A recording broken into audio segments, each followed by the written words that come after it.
Yes, you. Okay.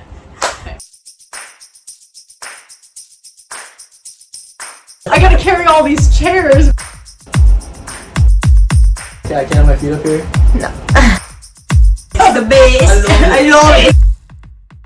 Hi everybody! Welcome back to the Pass the Salt podcast. My name is Hope, and today we have Rachel as almost always, and we have Caleb. Yay. So today, special guest star. So today we are going to be continuing our seminar series, our Revive seminar series. And today we have Rachel and Caleb because they both they gave a seminar together, and we are here to kind of recap that for you.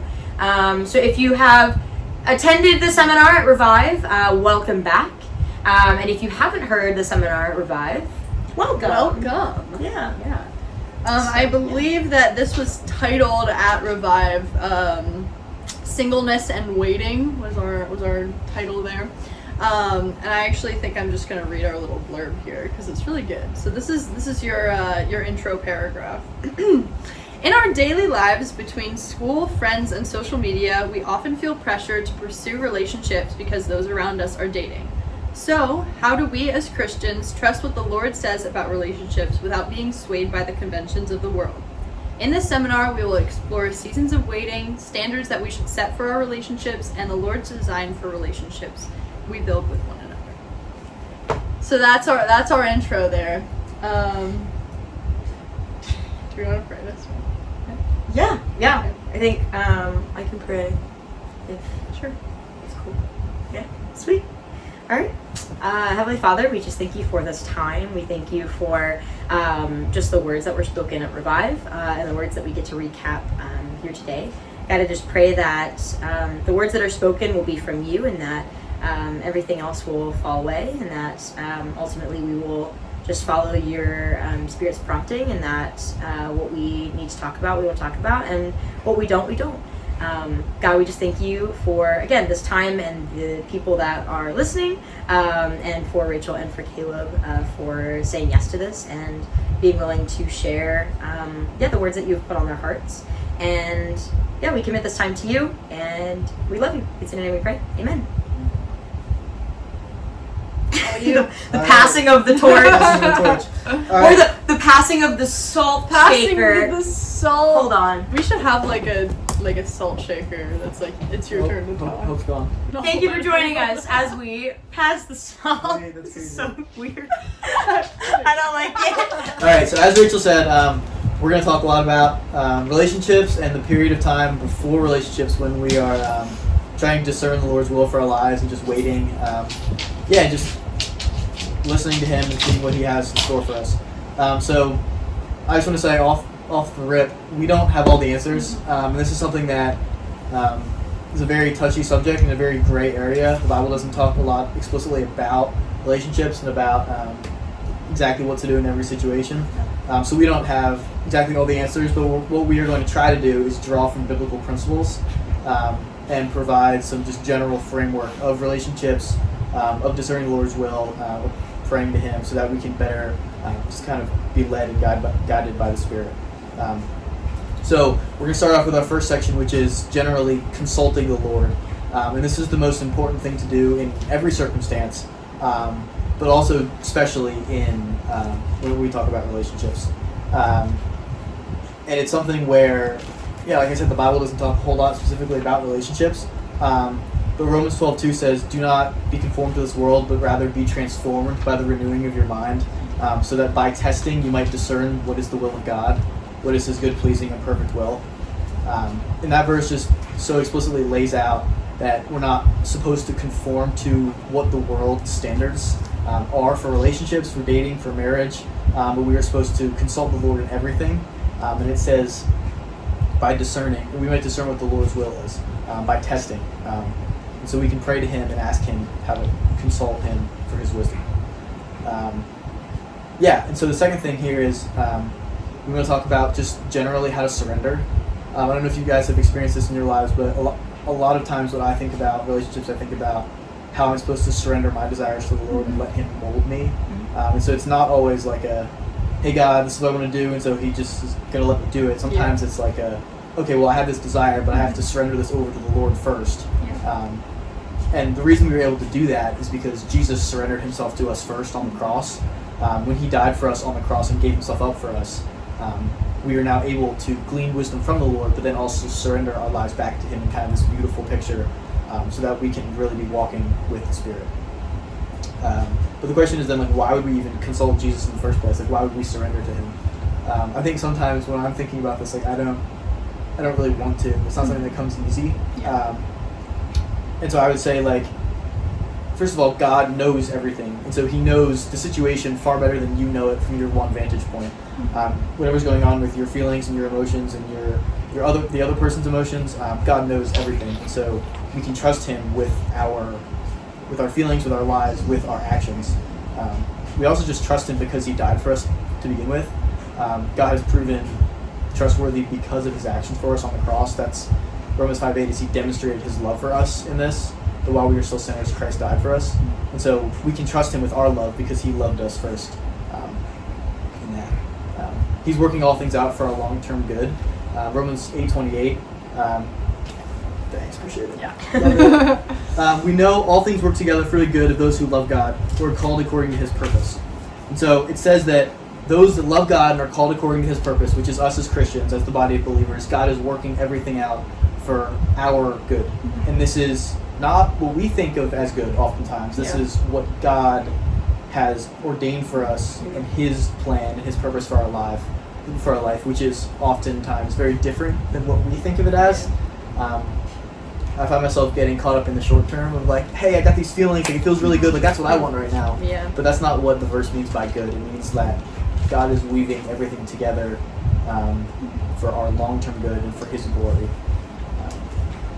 You guys have anything to add to that small section? I mean, I have kind of heard a little bit of this since we were down in Kentucky.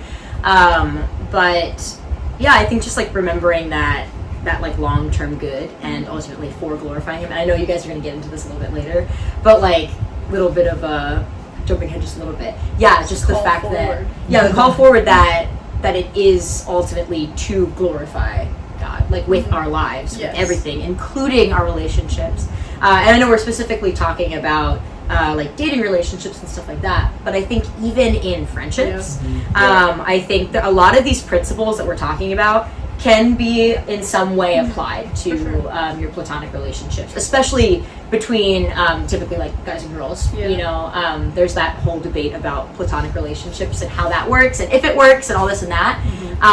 But I think that even if like people were talking and decided that it wasn't the move to like start dating going forward, a lot of these principles that you guys are going to get into, I think, can also provide a little bit of guidance for how to move forward.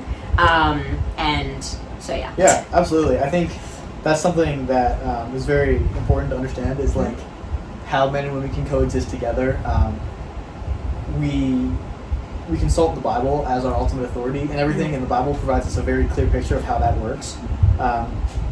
The main way that we can consult Jesus and ask for His wisdom, right, is from the Bible. The Bible gives us everything that God has written down and ordained to us through the Psalms and the wisdom literature, the prophets, the New Testament. Like everything in here is for our benefit. And so even though a lot of these things were written long ago and the time period is not the same, the general principles that God has given to us remain true throughout history.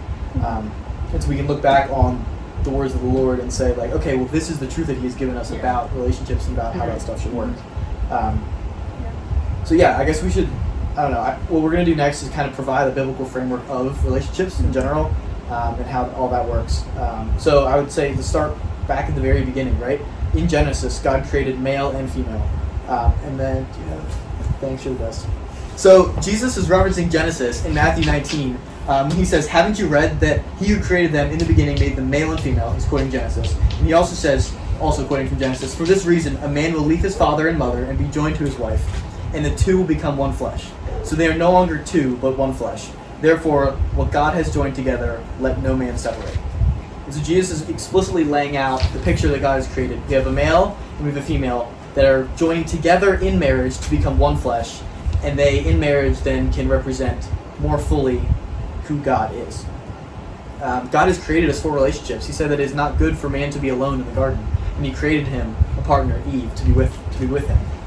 Marriage is intended to help us grow in our faith with each other. We're complementary in the way that we can both reflect who God is, and then grow our faith, our knowledge, our love for each other, and also for the Lord. And so it's important to understand that while Jesus talks about coming together and joining and being one flesh, that is only when you're married. In the Bible, dating is still single. And so this is kind of a lot different than the social context that we think of it now, of where, okay, well, if you're dating someone, you're together, or you're with somebody, or you're like an item, like you're two. But realistically, when you're still dating people, you still are separate. Your spiritual lives should be separate. You are not yet joined together. And so dating is to determine the purpose of marriage. And so you're looking at the other person and you are saying, is this person whom I want to spend the rest of my life with, do they point me to the Lord? Do I find peace and joy with them? Are they increasing my faith? And if the answer is yes, then maybe God is calling you into marriage with that person. But the important thing to note is that in the Bible, we have two different people, men and women, and they display complementary aspects of the Lord. And we are each chasing the Lord with our own lives, and our spiritual walks with each other are separate, not together. Yeah, I think again, just like the complementary aspects of like are really, really cool. I think looking at those differences and seeing how like we can just represent God in like how we act, and also what our like natural giftings are, I think too is really sweet. Yeah, so the Bible is the way that we can explain and listen to God, because He's given us the words and the wisdom that is already written down. But there's a lot of things that are not covered in the Bible, and so I often find myself like, God, I just want some more clear instruction about this, but that's why we can then pray and ask God for that wisdom and for that discernment. So we have the way that He's written to us, we can read it, and the way that we can offer ourselves back to God is prayer. And so those are the two main ways that we can consult the Lord. I have a couple verses here about prayer. I can read those go for it. I just have them all Do it. weird way in my fingers. Okay, so the first one is Philippians 4:6, and that's, don't worry about anything, but in everything through prayer and petition with thanksgiving present your request to God. And I'll say, even going on to 7, and the peace of God which surpasses all understanding will guard your hearts and minds in Christ Jesus. Yeah. And then we have the next one, First Peter 5:7. Yep. First Peter. Okay. Cast all your cares on Him because He cares for you. Yep. And then 1 Thessalonians 5:17. Mine's pray constantly, but also pray without ceasing. I kind of just love that translation of it, whatever it is. Yep. Whatever version it is. So, yeah. Yeah, and those are just verses that explicitly in the text point us back to the Lord and say, we are to consult Him in everything. We are to be anxious for nothing, because He gives us the peace that transcends all understanding when we offer ourselves to Him. Yeah. Pray with Him, cast our anxieties on Him, just fully be committed to the Lord, and that everything that we are going through, we can give it to the Lord. And He is faithful to love us, to be wise, and to give us the wisdom and lead us in the things that are unclear. And so we can have confidence that we can trust God's trustworthiness and timing, because that's who He is as our Lord and our Savior. He is someone that is never late, never too early, and so even if we don't think things are happening in the correct timing, they are, because God is working things out. Yeah, I'll kind of add on to that with those two main ways that we consult the Lord, being reading our Bible and praying. I think for me sometimes reading my Bible has felt much easier to connect with God, because there's actually physical words written on a page, and I don't have to be is this you or is it not, because it is, if it's the Bible. But just because thinking about the social context that we live in, and how the Bible isn't it can be very personal, but there's a lot of promises in here that were written to specific people, and they're not for us. And we like to claim those sometimes.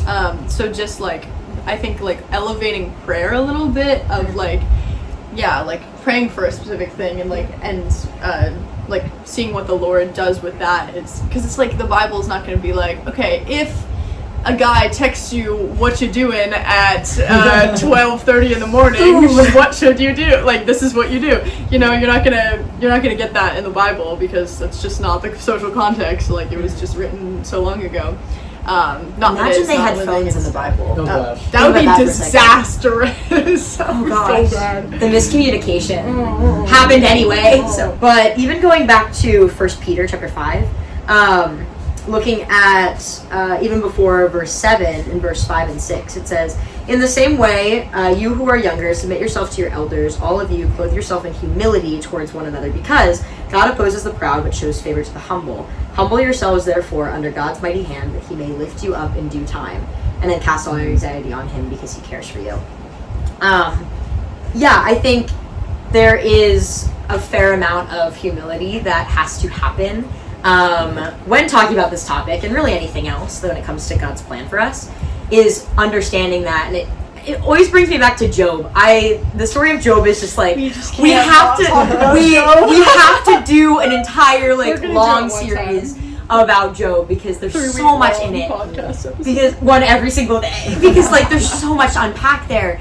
But the idea when God is telling Job, like, who are you to like question me and my authority? Were you there when I like hung the stars? Were you there when I did all of these things?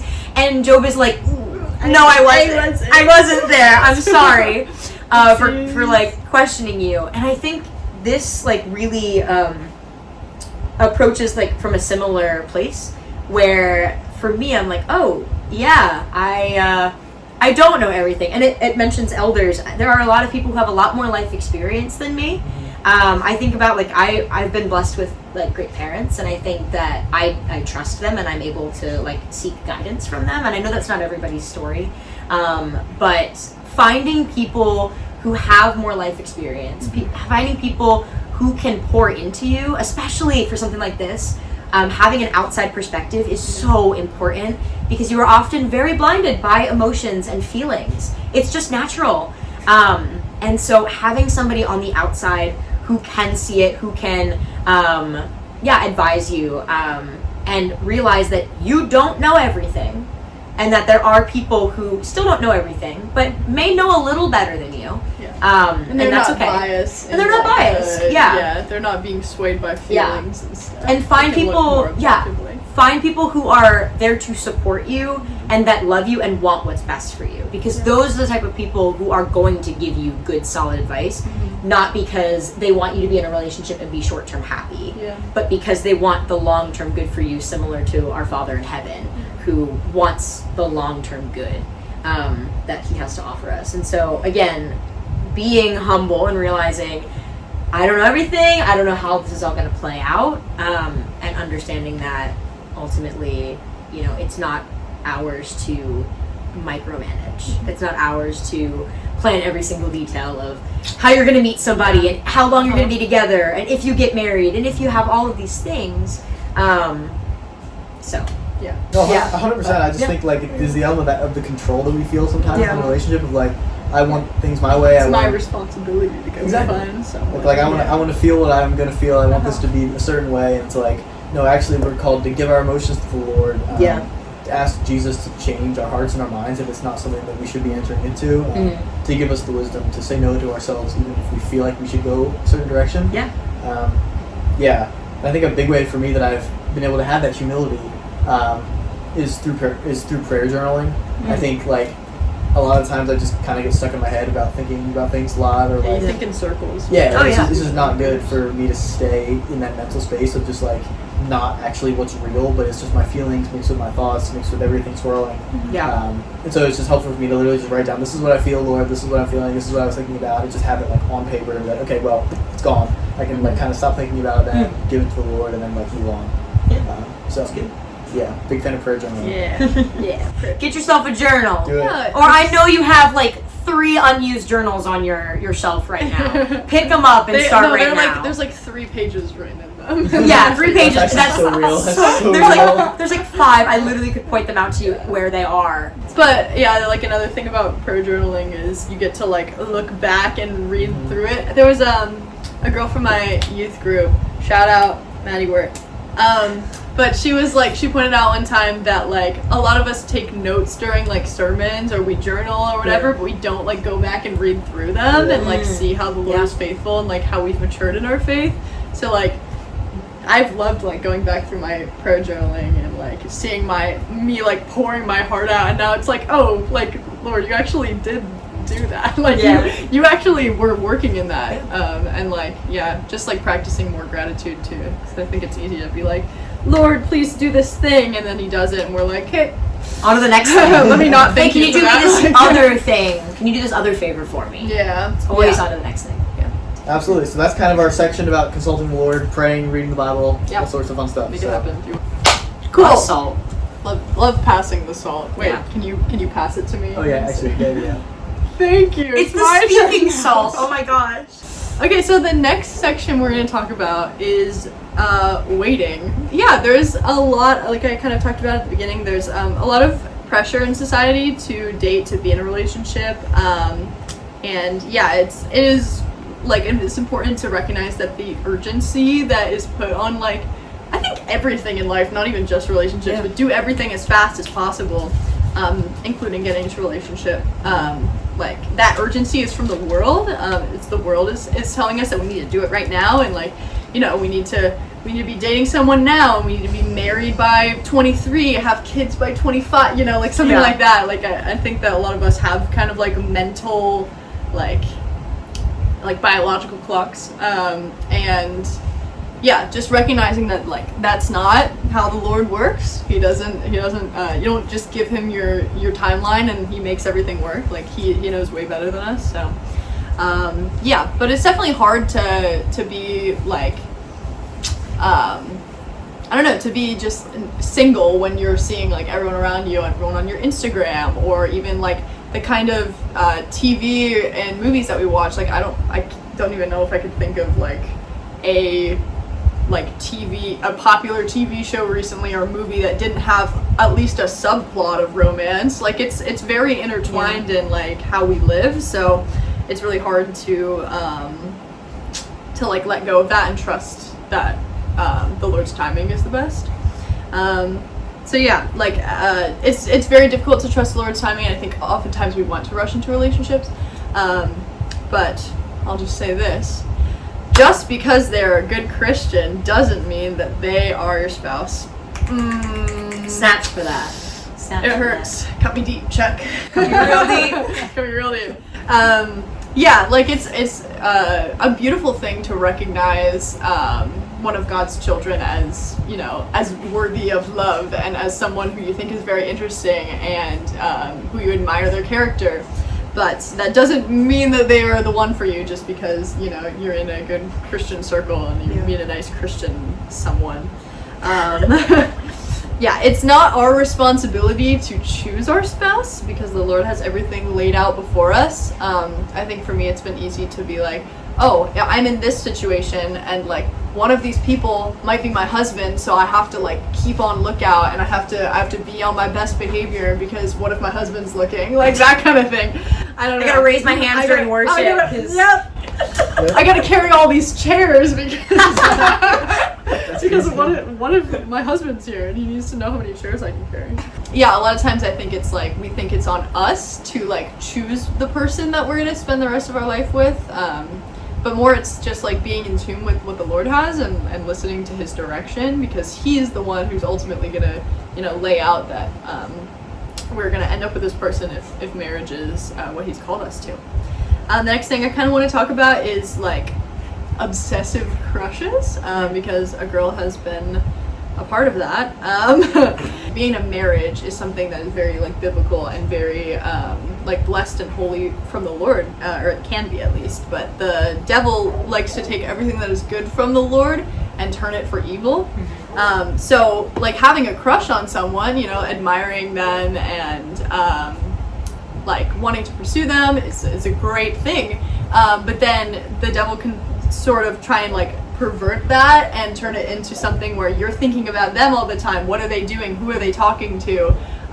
Do they like me? Or like you're even getting obsessive about yourself, like, oh, should I not have said that thing? Like, is that, I don't know, just getting very obsessive with it and making sure that this other person likes you or whatever, and that kind of thing. We're losing sight of the Lord in that. Like, this person has, it's kind of like no servant can serve two masters. Like, we can't, in anything that we do, if we're putting something on the same level or above the Lord, like we just can't, you can't devote yourself to both of those. So that's another thing with surrendering. But yeah, if we're prioritizing this person over the Lord, then we are losing the point of relationship. Because again, going back to that, the point of relationship is that two people would be joined together to further their relationship with the Lord. So it's like we're getting close to each other this way so that we can go that way.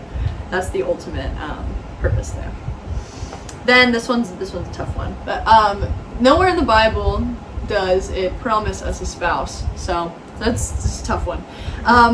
Yeah, but that doesn't mean that like just that I want something and like the Lord's not going to give it to me because he withholds gifts from his children. That's not what he does.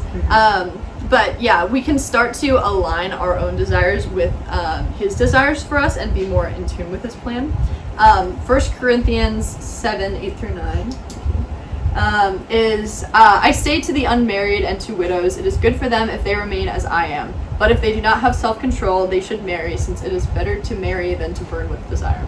So here, Paul is saying that like it is a good thing to be single and to work on like your relationship with the Lord individually before you have so many more responsibilities when you're married and so many more things to think about. But like obviously our we want to like be able to have self-control, but it's also okay to not be married. Like some people are called to singleness, even if it's just for a season, and like Jesus didn't even get married, so like truthfully you don't need it. Like it's gonna be okay.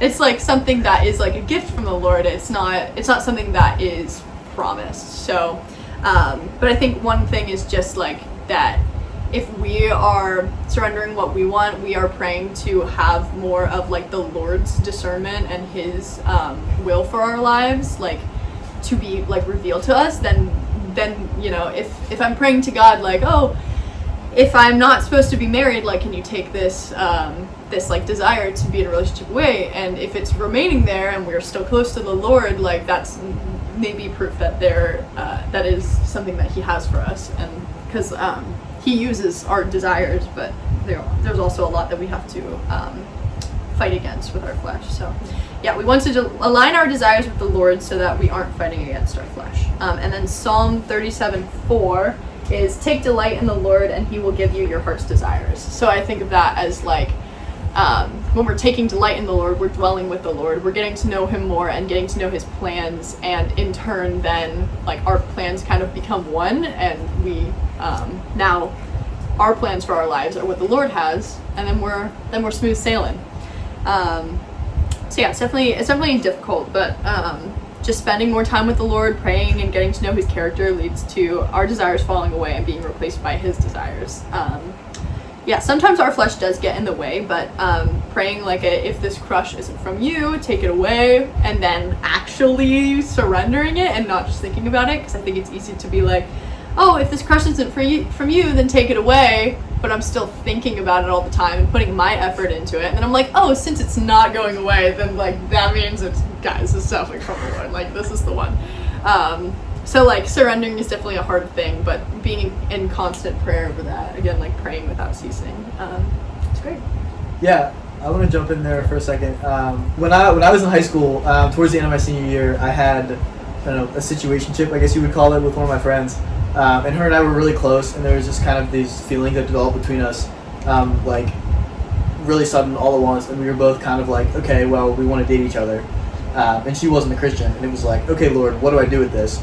Because every time like we hang out, every time like I talk to her or text her or whatever, it's like, oh my word, like I have all these feelings, like I really want to date her, I really want to pursue this. She's an amazing person. And then every time I would sit down with the Lord and read and pray, it would be like, actually, that's not what's supposed to happen. And it was like this constant battle back and forth for almost a week of like actually getting to that place of surrender and like laying down my desires for the Lord and saying, okay, well, I'm gonna choose to do what you want me to do, not where my feelings are, not what I want to do. And so surrender is definitely not an easy thing. It's not like, hey, I've just got this and you're good. Like, it's like let me just lay this prayer. down and go about my day. No, Like it's yeah, a constant thing. It's pretty real. It's pretty tough, but it's what the Lord calls us to follow His will in every aspect of our lives. I think similarly, just being in prayer about it, and I think just paying attention. I think there are so many times where, like, looking back, I ignored a lot of things. I ignored a lot of signs of like what could have been God telling me, hey, this isn't what I have for you. And the Lord has a way of using, like, even the most, like, Romans 8:28. It's literally, he uses everything. And so even if you're sitting in a place where you're saying, God, I don't know how you could use this. Like, why did you let this happen? Why did you, like, let this person hurt me? Why did you, like, not stop this? And yet God has a way of redeeming things and using things to show His glory and His power and His might and His immense love for each and every one of us. And so I think that even if you're sitting in a place where maybe you just got out of a situationship or just got out of a bad relationship, or even looking like at one that you're in right now, like, God can use anything. You just need to be willing to give it to Him. And I think that goes back to, again, like, being humble and realizing that, you know, we are not higher than God. We don't know better than God. And so for us to withhold things and say, God, you can't do anything with this, is actually limiting Him. And it's putting Him in a box that He doesn't fit in, because He's just so much greater than we could ever imagine. And so by giving Him those things, and allowing Him to work, and also it could be like a learning thing where it's just like, hey, there's a lesson that I need you to learn for later. You know, and it's not that He's causing these bad things to happen. We talk about that a lot, and it's the sense of like, He loves His children and He wants what's best for them, but it doesn't mean that He makes these bad things happen. But He can use them. And so, regardless of whatever situation you're sitting in right now, just being able to trust Him that He's got you. And if you continue to try to align, your heart and your desires with His, ultimately His will is going to be what happens. You know, and not necessarily all the bad things in there. I don't want to get into the weeds of all of that right now, because we don't have time for that. But pencil that in for later. Pencil that in for later. But just ultimately, the things that are going to play out, He has a purpose and a plan for how He is going to use it and how He's going to spin it.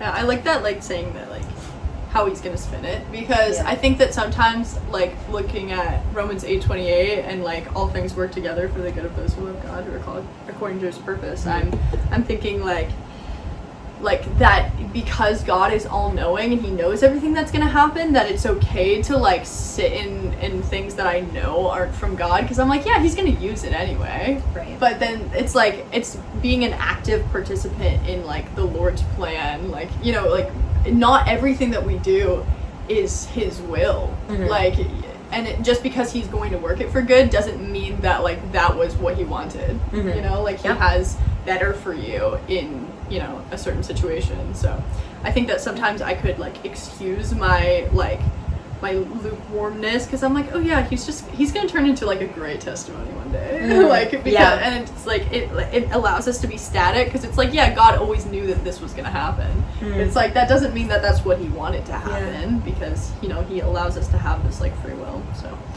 I don't know, I guess that was a bit of a tangent, but this next section, fantasizing, which is also talking about being static and staying in it, you know.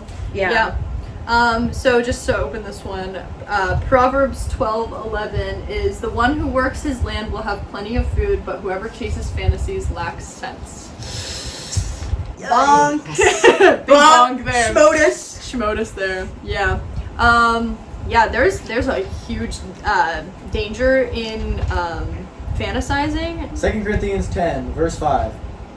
And every proud thing that is raised up against the knowledge of God, we take every thought captive to obey Christ. Oh yeah, we take every thought captive. Yeah, that's great. Yeah. Oh, it's so good. Going back to kind of like the obsessive crush thing, like praying that this would be taken away, but then continuing to fantasize about it. We can't pray and keep daydreaming. Like those two things don't go together. We can't say we're surrendering something and then continue to let it take up space in our brain and entertain those thoughts. I think often we can like start to superimpose like mental situations onto reality. Like we're thinking about this person and them doing like a really sweet thing for us, or we're, you know, I don't know, going on this great date and it's so romantic and it's perfect, and then like we're treating it like that is what's actually happening, and that's where like the danger is of it. Because sometimes you can make out a person to be like better than they are, because you're like imagining that they're doing all these amazing things, but it's like that's not how they're actually treating you in real life. And also just like truthfully, fantasizing can lead to a lot of compromise. It can lead to lust, when we're starting to imagine this person doing certain things, and then we're dishonoring that person, we're dishonoring ourselves, and like that's not good ground for a holy relationship. So, you know, surrendering all of those things, all of those fantasies at once, that might be like very Hollywood, very TVS, like this is what we want out of a relationship. But surrendering those and just trusting that that like reality is where we need to live in, and we need to live in like here, and we need to live in our prayers. So anything else anybody wants to add on anything? Just that last part of verse 5 from 2 Corinthians 10. My version says, and we take captive every thought to make it obedient to Christ. Yeah.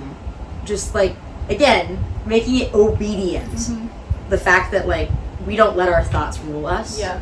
I think that's within a lot of like even like conversations about mental health. It's like you may struggle with something, but it doesn't mean it has to rule your life. Yeah. You still have a say in what you are going to, you know, and those types of things are really hard to fight against. Like lust and all of those like things that happen up here that nobody knows. Yeah.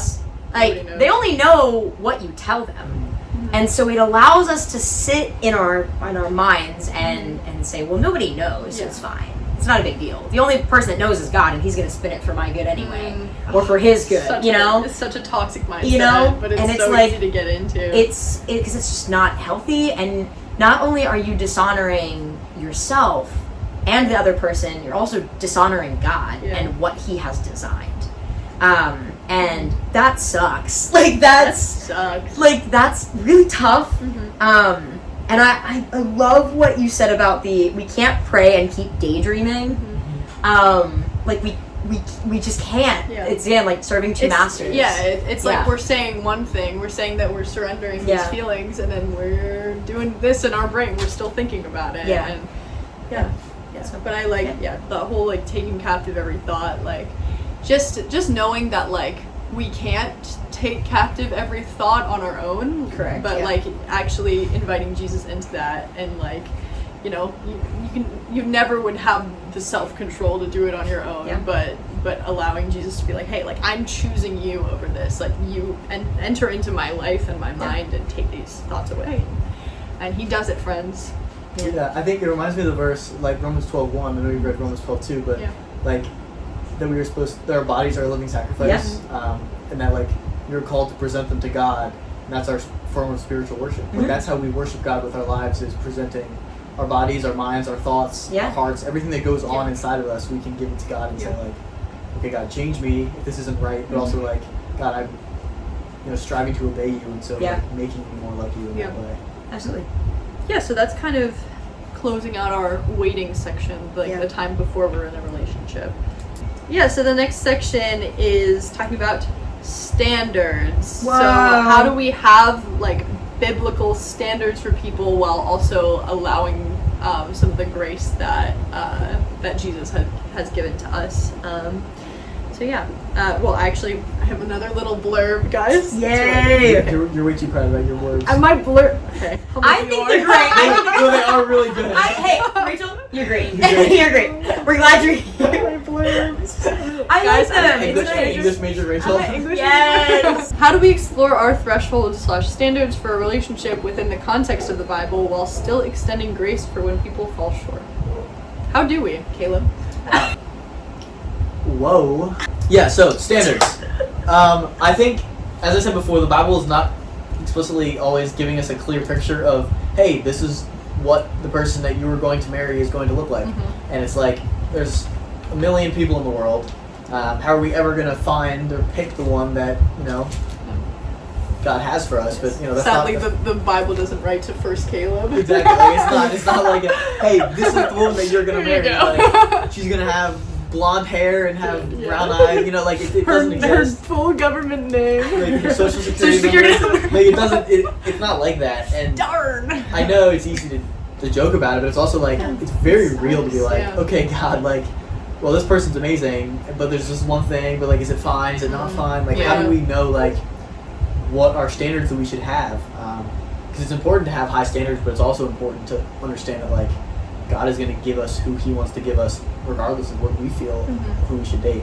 And so the first standard, and this is kind of woven in everything about their lives, is that they are pursuing the Lord, pursuing individual godliness, being in the Word, reading the Bible and prayer, spending time with Him to better represent His character, to better be more like Him.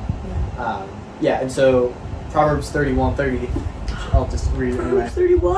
I know. Proverbs 31 woman! Exactly. This is the end of Proverbs where everybody quotes, and you see all the TikToks and Instagram reels. You're about a Proverbs 31 woman. Exactly. Yeah. And it's like, how many chairs can you carry? Sorry. no, you're good. But like that's the way our culture kind of sees it, right? Is we're like, oh, you gotta be this. But like the end of the chapter is this one verse where it says, "Charm is deceitful and beauty is fleeting, but a woman who fears the Lord will be praised." Yeah. And so like that's kind of the summary of the entire chapter, where everything that we see on the outside, the emotions that we feel, the jokes, the funny, the flirting, the beautiful, is all going to fade and is fleeting. But someone who fears the Lord, is dedicated to them, is to be praised and is to be honored. And this goes for men and women both. It's not, this proverb can be applied both ways. And so it's important to understand that like they need to be committed to the Lord. And if they're not, that is something where the Lord is most likely not taking you down that path.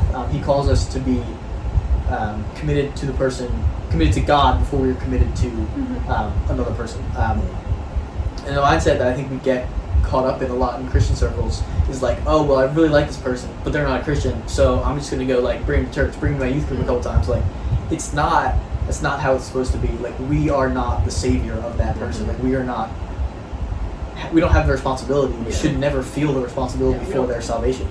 And we don't have the authority. Absolutely. Nothing is on us. Like, we, as Christians, are called to share, to witness, to present our love into their lives. But it is ultimately Jesus that changes hearts, and so we can't be I think we get prideful with that We do. sometimes. We're like, I who can can I change bring him. to I can church? Like, fix him? Yeah. Exactly. Yeah. Like how. I don't know. It's just like, like I helped this person like regain a relationship with Jesus. It's like, you might have like planted a seed, but you're not watering that thing. Like, that's the Lord is in charge of that growing. Yeah, dating someone who isn't a Christian, we kind of will have like two viewpoints going into that relationship. So like we're coming at it from we're like a belief in the Lord and faith in God and things like that. But this other person is, I don't like to. I've said this every time we've given it this seminar. I don't like to call it like levels of like faith, but it kind of is like how devoted are you? This other person is not, and you are. Like one of these things is gonna win out, or it's gonna even out. So it's either like this person is gonna draw you down. Like we always like to think it's like, I'll be able to like bring them up, and then we can both be like serving together. But that's just not our job. Nor like can we. You can't believe for someone, and you can't like be devoted for someone. So. Just knowing the dangers of like, we think we can fix them, but like, are we gonna sacrifice our own faith for this relationship? And just kind of weighing into that. Yeah, absolutely. I think, like I said before, it's just very important to understand that, that's not our job. That's not who we are. As we're called to live out our lives with the Lord individually. Our faith is not dependent on somebody else, and somebody else's faith should not be dependent on ours. There's 2 chapters in the Bible where people often quote from talk about marriage and talk about things. It's Colossians 3 and Ephesians 5. In both, Paul is giving instruction to the churches about how things should function between the wives and the husbands, and how they should love each other, and just have this mutual partnership before the Lord. But both of the passages where he talks about relationships come at the end of those chapters, and before then in the chapters he emphasizes very heavily just like individual godliness and who we should be and how we should live, the things that we should do, the things that we should not do as Christians. And so just like the sequential ordering of the chapters is very clear that it's like we're supposed to focus on godliness before we are going to pursue a relationship. That was even like a biblical context thing, like in these old like Hebrew and Roman like languages, order was like so important. So like the order that he says it is not accidental. This is like the order of your priority is like fortify yourself before you get into a relationship. It literally is. No, it is. And it's one of those things where I know we've talked a lot about we're looking at the other person, we're saying like they should be a godly man or woman of the Lord, but it's also like that's us too. We cannot expect to uphold a relationship to love and serve and to care for someone truly if we are not loving and being devoted to the Lord in our own personal prayer time. And so I think behind closed doors. Exactly. It's more often than not we have to look at ourselves first. It's oftentimes, like you said, what we're doing, not as the Pharisees did, praying when you're with your significant other, or praying when you're around your family or with youth group, but what are you doing when no one's watching? In times when it's just you and the Lord, that is the time where you get to meet Him and He gets to change you. And so, you and the other person need to be both pursuing individual godliness before you guys should be pursuing a relationship. We're just going to talk a little bit now about how are these standards displayed in people, some ground rules, because it's really hard to be here at the Pass the Salt podcast, here's a list of what your partner should check off, because it's just different for everyone. It's different for your own convictions with the Lord, what the Lord is calling you to, those kind of things. So just in general, someone who respects your boundaries and your convictions, someone who's not going to try and make you do something that you're uncomfortable with or that you don't believe in. 2 people who aren't completely dependent on each other, because as Caleb mentioned earlier, dating is still single in the Bible. They didn't really have dating, so just getting to know someone is not being joined in one flesh in marriage. So I would say even in marriage, you're not completely dependent on each other. The Lord is who you're after. Oh my gosh, it was one of my mom's friend's daughter got married a couple years ago or whatever, and her husband in the vows was I promise to love the Lord, and then I will, and then you, that order. And I was oh, that's beautiful. You shouldn't love me more than the Lord. So, just not being dependent on each other, because, again, if you don't take anything else from this about relationships, take it that marriage is 2 people joining together with the intention to grow their relationship with the Lord. So that's that is, it's not, all of these other things are just bonuses, affection and care and service to each other is a bonus for being joined as one flesh to follow the Lord. Because if you're doing that, those other things will fall into place. Yes, exactly. Because if you are loving that's God, the core. If you are loving God, then you are ultimately going to end up loving other people the way that you are supposed to. And so that is your foundation. That's your foundation for everything. Going into any relationship, any friendship, even your relationship with yourself. If you are ultimately focusing on following and loving God first, the rest of it will fall into place. Doesn't mean it's going to be easy, but it's ultimately how that works. Yeah. Then the next one is 1 Corinthians 13. This is the whole classic. Love is patient, love is kind, does not envy, is not boastful. Would recommend reading through this whole chapter. And before you go and and compare it to someone else, I think it's important to look in the mirror. Am I these things? Rachel is patient. Rachel is kind. Rachel could be more patient. Working on your again individual godliness before you do it. But these are good fruitful things to look for in a partner. If you're wow, this person does envy and is boastful, maybe not. And I think just comparing biblical characters and traits, comparing someone to Jesus is an amazing thing. Obviously not with the same exact things, but they're not going to be Jesus. They're not going to be Jesus. But someone who looks like Jesus is someone who is, probably pretty good person. Wow, that's or crazy. someone who is trying to be like trying Jesus. to be like Jesus. Yeah, absolutely. Because we all try. We're all trying. Someone who is open to a communication and communication. We could end it there. Yeah, we actually could. Communication is so important. Good communication. Yeah. I hope you kind of talked about it earlier with seeking wise counsel. Is a good standard for before you enter a relationship. You can often really be blinded by emotions and by a fun flirty vibe, and you're yeah, this is definitely the one.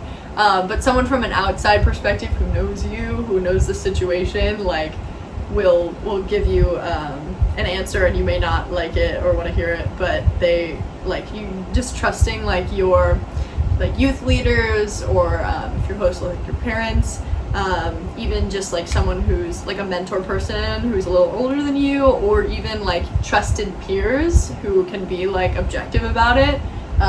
It's really, really important, I think, to get an outside perspective, because we're always going to be tunnel vision on this has to be right. Yeah.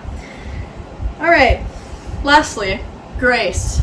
Sometimes people mess up. Sometimes we mess up. So it is important that, I think that that's a great way to put it, of this person is trying to be like Jesus, is trying to look like Jesus and walk like Jesus.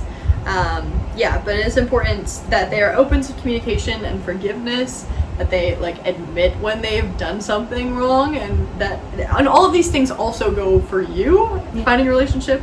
Don't hold people to standards that you wouldn't hold yourself to, but also really have standards that you value, because you deserve to be treated well. I think also just going back to the very beginning of consult the Lord about it, that's just ultimately where you're going to get your answer from. So if my blurb. Yes, but I'm a big fan. I love it. Yeah, just because I know it's a lot of information, but having something easy to remember it by. I've summarized it into 3 things. Is it 3? No. Yeah, no, it's 3. 3 things. Okay, that's always sermon notes. You gotta have 3 things. 3 things. But this is a summary of this whole thing. If you weren't paying attention at all, trust God's timing. Don't allow yourself to be swept up with the idea of someone, and don't sacrifice your standards for someone who will lead you away from the Lord. I know you guys definitely had a Q&A. There's a couple of questions that came up during, at least when I was there in Kentucky, versus, I'm sure there were some questions. Were there any that you remember that you could maybe give as just a couple of bullet points or whatever? Yeah, I mean, I think the one question I remember when we did this PA Revive, somebody asked, how do we discern what the Lord's voice is? And, how do we know what's His voice and what's our emotions? And it's one of those things where it's I literally said I'd love to know. If you figure it out, let me know. But I do think pray and then listen to the Lord's peace, because His peace transcends all understanding, and will guard our hearts and minds in Christ Jesus. That's the promise that He has for us in His Word, and so He's faithful to protect us, to guard us. Also relationships, and also anything in life, that's generally if there's peace, it's from the Lord, and if it's not, God doesn't give us anxiety. Anything that's of that nature, that is unrest, anxiousness, nervousness, is not from the Lord. He will give us peace and guidance and direction. Ask for. Yeah, and I think kind of going off of that, you mentioned kind of about prayer journaling earlier, but we pray for something. I think just writing it down so that you don't have to think about it anymore, like that is just such a helpful thing. And like allowing his peace to be on you, because I think sometimes it's like, yeah, I prayed for this, but I'm still taking up all my brain think space thinking about it. You brain thinking me there? Exactly. I brain thinking, the person there. Yeah. So I think just like getting it there, like that is a physical act of surrender, where I'm not saying that I'm perfect, like whenever I write it down, that I don't think about it at all and la la la. But, it makes it a little bit easier that like, okay, I got everything out, now I can like get that aside. Yeah. I can go about things. I feel like the other thing was in Kentucky about like how important it is to like define the relationship. That was just a good question. I think just kind of going back to like important that like that like being open to communication and stuff, like it was definitely a thing last summer. We kind of said it this summer, but clarity is kindness. Yeah. Clarity is kindness is a great little catchphrase. Yes. Just like there can be a lot of like confusion with your feelings and emotions and stuff, but like, just talking about it and not letting not letting that like confusion and anxiety and uncertainty like dwell, but like being open to like let's actually talk about what's going on and let's decide what we're gonna do, because like let's pray about it. It does just tend to remove like a lot of the confusion about things, so I would say pretty important. It could be really awkward, but then it's worth it, I think. Again, I will go back to something that was said towards the beginning of the summer. I would much rather have surface tension and deep peace than surface peace and deep tension. Yeah. Or something. So I think unity. Oh wait, that's so good. I change that word every time. No, it's okay. I'm like, there's But like the works, one word where I was like, You got the gist. It's good. but yeah, rather have that like awkward conversation as much as it's like really uncomfy. Yeah. And if needed, bring a mediator into it too, because I think that's something we overlook a lot. Someone who will keep both of you accountable when you're not keeping each other accountable. Yeah, well, it's actually interesting that you brought that up, because I have I have two friends. I'm friends with both of them. Yeah. And they just had like one of them liked the other one and the other one did not like them back, and like they just weren't talking about it. Yeah. And I was like, this is where like you guys were so close, and now like you didn't just like sit down and talk about what happened and talk about like what you're gonna do, and now there's just like a rift going on. So like like I'm trying to be the person where like I am talking to, it's not my responsibility and I'm not like deep in it, guys, don't worry. It's a hard thing to like hear from someone this, and then like you don't want to be like, oh, but like just to play devil's advocate here, like that kind of thing.